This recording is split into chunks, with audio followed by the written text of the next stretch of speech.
जय भीम नमो बुद्धाय दोस्तों आप सभी जानते हैं दलित या अनुसूचित जाति जो भारत में कहलाती है शब्द से आप सभी वाकिफ हैं। ऐसा नहीं है कि दलित केवल भारत में ही, भारत के अलावा दलित बांग्लादेश में भी हैं, पाकिस्तान में भी हैं और नेपाल में भी। तो मैं आज दलित महापुरुष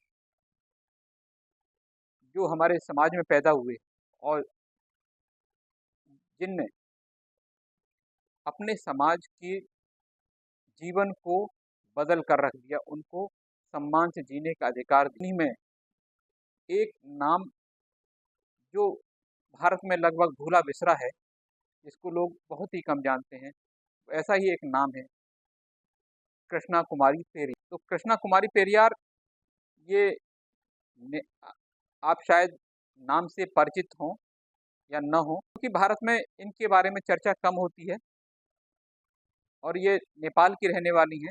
तो इनके जीवन में इनने क्या किया और ये इनको नेपाल का अंबेडकर कहा जाता। तो मैं इनके जीवन की मैं कुछ बिंदुओं पर प्रकाश डालने की कोशिश करूंगा। उम्मीद है आपको ये वीडियो अच्छा लगेगा और अच्छा लगे तो इस वीडियो को ज़्यादा से ज़्यादा शेयर कीजिए और लाइक कीजिए, और अगर आप मेरे चैनल पर नए हैं तो चैनल को सब्सक्राइब कीजिए। तो शुरू करते हैं आज का वीडियो। 45 साल की कृष्णा कुमारी परियार एक आम महिला दिखती हैं। रंगीन साड़ी, सिंदूर से भरी हुई मांग, गले में लाल रंग की माला, हाथों में चूड़ियां। पहले इन हाथों में सिलाई की मशीन घुमा करती थी, अब इन उंगलियों ने नेपाल के संविधान को लिखने के लिए कलम थामी है। नेपाल के सबसे ज्यादा पिछड़े और दलित वर्ग में पैदा हुई कृष्णा कुमारी परियार आज नेपाल में सांसद हैं और संविधान निर्माण में अहम भूमिका निभा रही हैं। स्कूल में मेरे साथी कहते थे कि मैं अछूत हूँ, पर इस व्यवहार ने मुझे प्रेरित किया राजनीति में आने के लिए, और इस तरह की परंपराओं को उखाड़ फेंकने के लिए मैं उन्हें कहती थी, मेरे और तुम्हारे खून में कोई फर्क नहीं है, मैं कभी हतोत्साहित नहीं हुई। कृष्णा कुमारी पेरियार की ये राजनीतिक यात्रा दरअसल 10 साल की उम्र में ही शुरू हो गई थी, जब वो अपने पिता के साथ राजनीतिक आंदोलनों में हिस्सा लेने जाया करती थी। लेकिन राजनीति ने उनकी जिंदगी पर खासा असर डाला। कृष्णा के पति ने भी उनका साथ छोड़ दिया, क्योंकि पति की इच्छा थी कृष्णा राजनीति छोड़ दें। एक दलित परिवार में पैदा होने के सच ने जिंदगी में जो अनुभव कराए उनको, कृष्णा को अपने राजनीतिक जीवन में उससे फायदा हुआ, क्योंकि वो अब बेहतर जानती थी कि उन्हें क्या करना है। नेपाली कांग्रेस की सांसद कृष्णा को पार्टी द्वारा संविधान लिखने के काम के लिए मनोनीत किया गया। वे उस दिन हर जगह अखबार की सुर्खियों में थीं। सिलाई मशीन के साथ उनकी यह तस्वीर हर जगह छपी, पर अब उनकी पहचान बदल गई है। कृष्णा दलितों को मुख्य धारा में जोड़ने के बारे में बहुत साफ तौर पर कहती हैं, मेरी समझ में सिर्फ कोटा निश्चित करने से कुछ नहीं होगा। पिछड़ों और दलितों को मुख्य धारा में शामिल करने और कोटा देने के लिए ठोस नीति और अनुपातिक प्रतिनिधित्व की जरूरत है, कि दरअसल आर्थिक रूप से कमजोर लोगों को ही मिलना चाहिए। जिस दिन संविधान सभा नया संविधान बना लेगी, वो मेरे लिए बहुत खुशी का दिन होगा। मैं समझूंगी मैंने वो जिम्मेदारी पूरी की जो मेरे लोगों ने मुझे सौंपी थी। तो थोड़ी सी जानकारी उनके निजी जीवन के बारे में लेते हैं।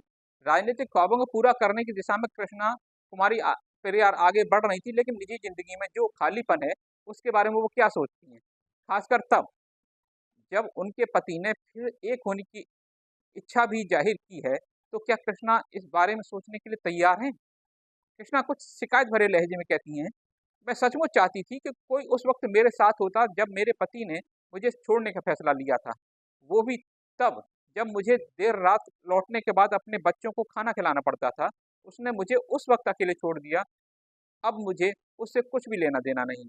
कृष्णा अब भी सिंदूर लगाती जरूर है, लेकिन उनके लिए यह निजी जीवन की कथित सुख से आगे बढ़कर बड़ा उद्देश्य उनके सामने है।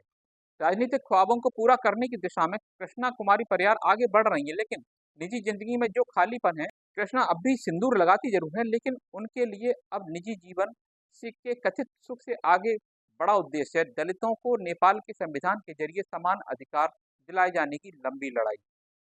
तो दोस्तों ये था एक संक्षिप्त परिचय कृष्णा कुमारी परियार जो नेपाल की अंबेडकर कहलाती हैं, उनके बारे में। तो कैसा लगा ये वीडियो आप मुझे कमेंट करके बताइएगा, और अगर वीडियो अच्छा लगा हो तो इस वीडियो को ज़्यादा से ज़्यादा शेयर कीजिएगा, जिससे एक जो हमारा भूला बिसरा छुपा हुआ जो एक चेहरा है दलित दलित दलित महापुरुषों का, वो सभी के सामने आ सके, सभी दलितों को उनके बारे में जानकारी मिल सके, सभी हमारे बहुजनों को इसके बारे में जानकारी मिल सके। तो धन्यवाद। जय भीम, नमो बुद्धाय।